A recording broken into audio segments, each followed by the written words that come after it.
देखिए, मैं समझता हूँ कि देश के अंदर जो भी एक माहौल है, खास करके जो शोषित तबके के लोग हैं, उनके ऊपर एक अघोषित युद्ध की घोषणा की जा चुकी है और बार बार उनके साथ वायलेंस किया जा रहा है और ये सिलसिला लगातार बढ़ा है। आप देखिए, चाहे वो ऊना की घटना हो, चाहे वो सहारनपुर की घटना हो, या अलग अलग इंस्टीट्यूशन में जिस तरीके से रोहित वेमुला के साथ हुआ, जिस तरीके से डेल्टा मेघवाल के साथ हुआ, जिस तरीके से मुथु कृष्णन के साथ हुआ, हम ये देख रहे हैं कि एक तरफ अल्पसंख्यकों को टारगेट किया जा रहा है, दूसरी तरफ जो दलित आदिवासी हैं उनके ऊपर हमला किया जा रहा है, और जो गरीब जनता है इस देश की, चाहे उसमें किसान हो या सीमा पे लड़ने वाले जवान हो, उनको आज हिंसा की आग में झोंक दिया गया है। हम समझते हैं यहाँ पे हमारा एजेंडा बिल्कुल क्लियर है। देश के अंदर ये अघोषित युद्ध बंद होना चाहिए, ये हिंसा रुकनी चाहिए और संविधान के हिसाब से सबको जो बराबरी का हक मिला है वो बराबरी के हक को अक्षुण्ण रखा जाए, उस पर कोई हमला बर्दाश्त न की जाए। पर देखिए, मैं बार बार इस पर स्पष्ट तरीके से कहा है कि मैंने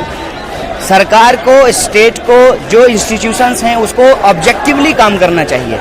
ये जो बाइसनेस है, उस बाइसनेस के चलते क्या होता है कि स्टेट मशीनरी फेल हो जाती है और जहां भी स्टेट मशीनरी फेल होता है वहां वायलेंस होता है। और इसका एक सीधा उदाहरण जो है आपको पूरे देश के अंदर दिखेगा कि स्टेट मशीनरी कहीं ना कहीं जस्टिस को डिलीवर करने में फेल हो रही है। वो जो है बाइस्ड है, उसके अंदर जो है एक भेदभाव की नीति है, एक खास कम्युनिटी के खिलाफ उसकी जो है मंशा रहती है और एक खास कम्युनिटी को अपना समर्थन देना चाहती है। जब तक इसमें ये स्टेट अपनी रिस्पॉन्सिबिलिटी को अकॉर्डिंग टू लॉ और अकॉर्डिंग टू कॉन्स्टिट्यूशन डिलीवर नहीं करेगी, इस तरीके का वायलेंस और काउंटर वायलेंस की स्थिति रहेगी।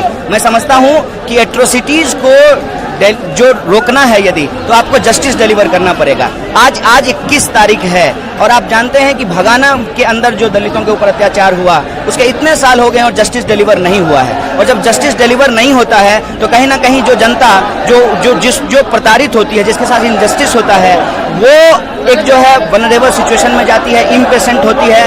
तो मैं समझता हूं कि ये स्टेट का पूरी तरह से फेलियर है और इस वायलेंस को रोकने के लिए जरूरी है कि स्टेट मैकेनिज्म ठीक से काम करे। और हम लोग बिल्कुल स्पष्ट तरीके से कहते हैं कि हम वायलेंस और काउंटर वायलेंस के समर्थक नहीं हैं। We are pro people. हम लोग जो है जस्टिस चाहते हैं। आपको लगता है कि कहीं ना कहीं इस पूरे मामले के पीछे जो सहारनपुर में हुआ कोई राजनीतिक हाथ है? देखिए, राजनीतिक हाथ से ज्यादा मैं समझता हूं कि राज्य सरकार और उसकी जो मशीनरी है उसका ये फेलियर है। और विचारधारा के तौर पे मेरा मानना है कि मनुवाद जो है इस समाज के अंदर, जो जातिवादी व्यवस्था है, वो लगातार समाज को तोड़ने में, इसके विभाजन में अपनी भूमिका निभा रही है।